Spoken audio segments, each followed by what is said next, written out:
Video game words website Polygon has published an article defending Overwatch's loot box system. The article is titled, "Want Overwatch to get rid of loot boxes? It might get more expensive," with the subheader, "The numbers don't lie."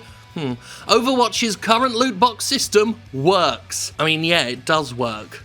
Of course it works. It's designed to make Activision Blizzard money. So it works. Just because something works doesn't mean it's good.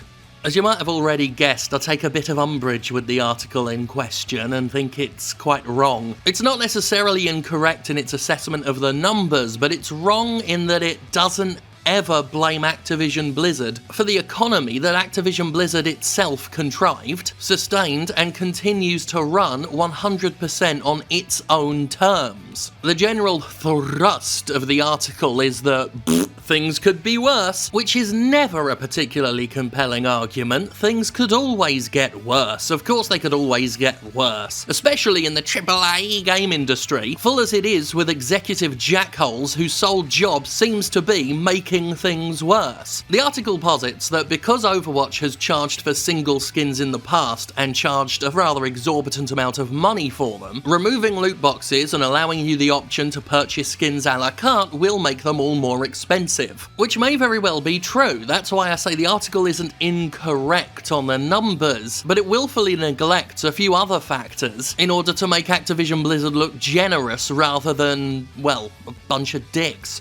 The article starts off by saying things are a lot better now in Overwatch than they used to be, which is true because they took out duplicates. Originally, you had a chance of unlocking things you'd already unlocked, and you could get rid of them for a paltry amount of credits, which you could put towards another fucking loot box. Pretty exploitative, if you ask me, and they made a ton of money doing it that way, and then when it was good PR for them, they scaled that back and got rid of the dupes. Emphasis on the word dupe. But that doesn't take away from the fact that these loot boxes are stuffed with useless items. Things like sprays and voice packs is stuff that you could expect to be unlockables in any other game without charging money for them, and they're stuffed into these loot boxes in order to falsify a sense of rarity for the only stuff worth a shit, the skins. Oh sorry, did I say voice packs? Sorry, slip of the tongue, I'm used to games offering voice packs. Activision Blizzard would never be so generous. They're voice lines. You get single lines. Most of the article, puzzlingly, is dedicated to explaining how Overwatch's economy works, while failing to point out that Activision Blizzard 100% controls said economy. The prototypical Overwatch whale, they use that unironically,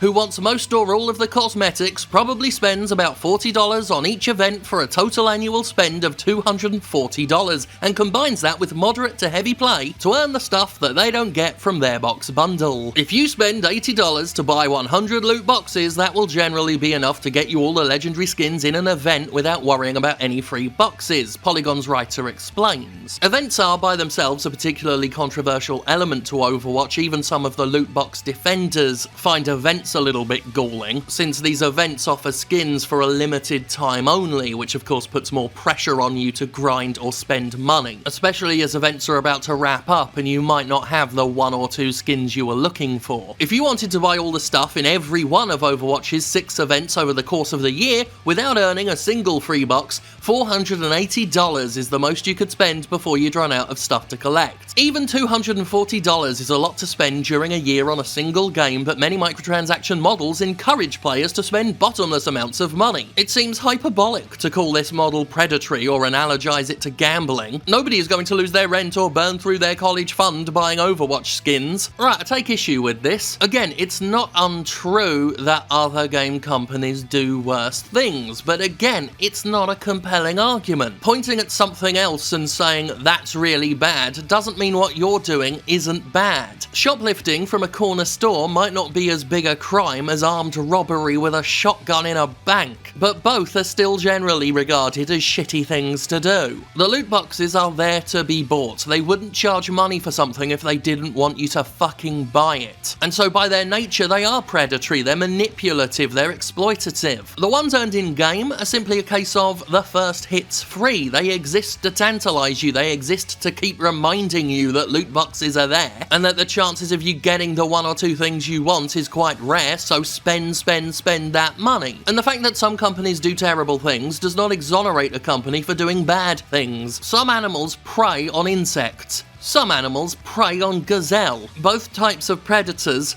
are still predators, yeah? And this idea that something isn't manipulative because you can't spend enough money to bankrupt yourself is...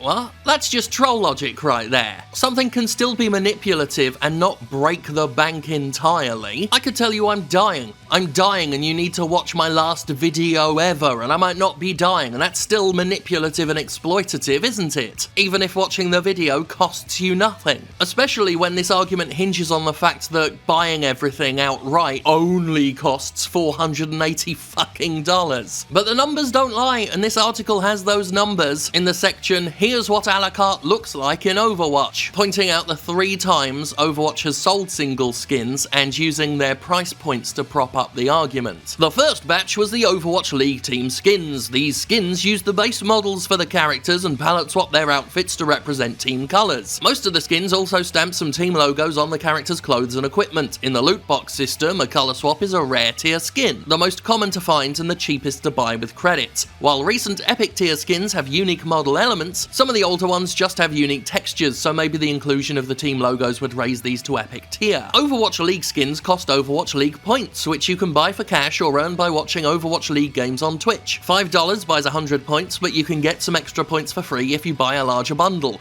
A $100 spend gets you 2,600 points, which is around $30 extra. An Overwatch League team skin costs 100 points, so it's about $5. It would cost 2,900 points, or about $115, to dress the whole cast in your favourite team's uniforms. At no point does this mention that Activision Blizzard sets the prices themselves. This isn't a government-mandated cost. But back to those honest numbers. The second release was the Pink Mercy skin. This was an extensive transformation for the character, analogous to a legendary skin.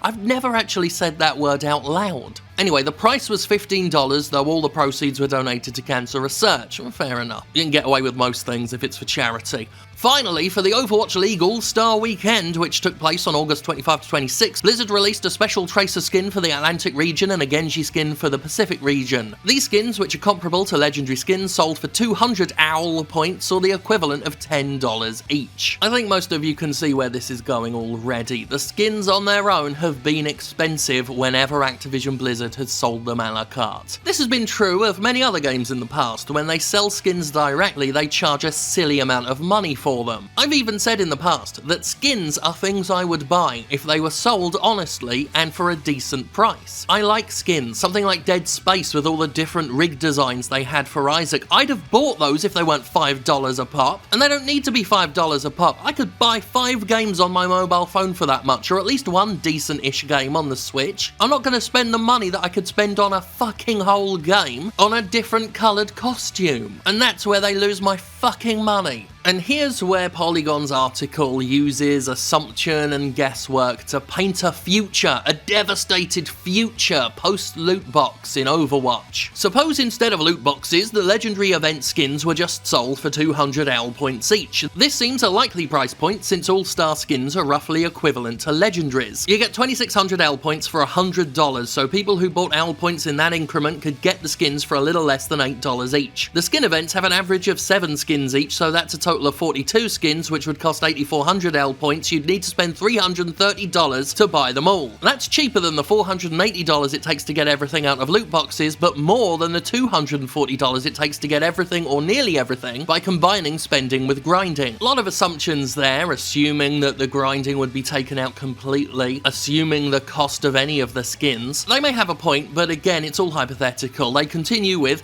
it's likely that an a la carte system wouldn't have as many freebies, giving you occasional loot boxes to open tempts you to spend money so you can open a bunch of loot boxes at once. Oh, sounds a bit exploitative. But games that sell cosmetics a la carte have historically been much more restrained with their giveaways because freebies don't drive sales under that system. The $330 price also doesn't account for all the event goodies that are not legendary skins. It's possible that, in a system that didn't need stuff to fill loot boxes, things like sprays and voice lines might not be premium items at all. You just get them by default, or they might be gated calculated behind in-game achievements. But it's also easy to imagine Blizzard selling emotes or highlight intros for 100 L points each, and maybe 50 points for player icons or victory poses. If that was the case, the cost of collecting all the stuff would rise considerably. And again, whose fault is that? That's Activision Blizzard's decision, if that hypothetical decision ever happens. And sure, fine, section them off. They only exist to stuff the loot boxes to make the skins harder to get. Who gives a fuck about sprays? Fuck them! The article carries on in pretty much the same vein, and none of it, not a single word of it, takes into account the fact that Activision 100% controls and operates its own in-game economy. The only way this argument works is if you think that the prices for these items come from external forces, that Activision Blizzard can't help